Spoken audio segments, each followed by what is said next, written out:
All right, let's talk breaststroke. Are you ready to find more power, more speed, and way more efficiency?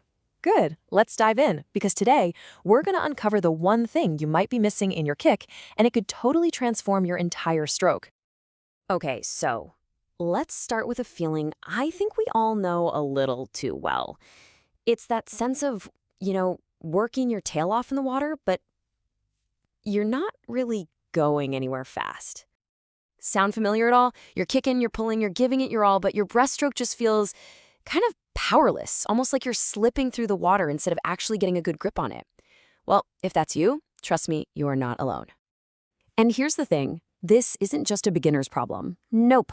From people just learning the ropes to really advanced competitors, so many swimmers struggle with this. But the solution? Well, it's often way simpler and honestly kind of more counterintuitive than you'd ever guess. So let's get right to the heart of the issue. To really get why the breaststroke kick is so different, we've got to first look at what every single other stroke has in common. I mean, think about it.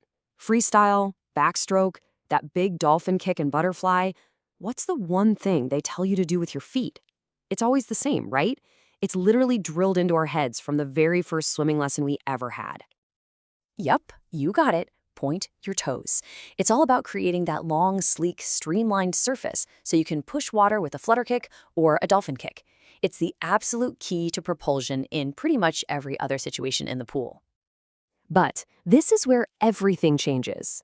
See, breaststroke is the rebel of the swimming world.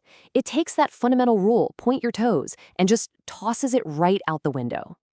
I mean, look at this. The difference is night and day. On one side, you've got your pointed toes for flutter and dolphin kicks. But for the breaststroke whip kick, the magic, the power, all comes from having flexed feet. Seriously, trying to point your toes during the powerful part of your breaststroke kick, it's like trying to paddle a canoe with a stick. It just doesn't grab any water. Okay, so what does it actually mean to flex your feet when we're talking about breaststroke? Let's break down the mechanics of this because it's a total game changer. Okay, this is the secret sauce right here. By flexing your feet and turning them outwards, you're literally transforming the insides of your feet and your ankles into two big paddles. This creates this huge surface area that can grab a ton of water and just forcefully push it behind you. That is where all your power is hiding. And the sequence is actually pretty simple. It starts with the flex, turning those feet out to catch the water. Then comes the push, that big, powerful circular whip motion where you drive all that water back. And then, and only at the very end, as your feet snap together, you finish by pointing your toes to get super streamlined for the glide. So just remember that. Flex, push, and then point. All right, we've covered a fair bit here, but if you walk away with just one single thing to think about the next time you jump in the pool, please let it be this. This is it. This is the one thought that needs to be front and center in your brain. Before you even think about the big whip motion, just consciously focus on turning those feet out. Try to actually feel the pressure of the water on the soles of your feet. That is your connection. That's where all the power begins. Because when you properly flex your feet on every single kick, you are unlocking the door to maximum propulsion.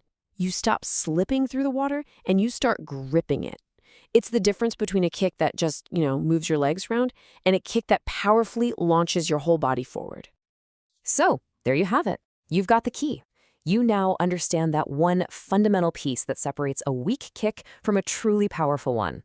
So the only question left is, now that you've unlocked your kick, what are you going to conquer next?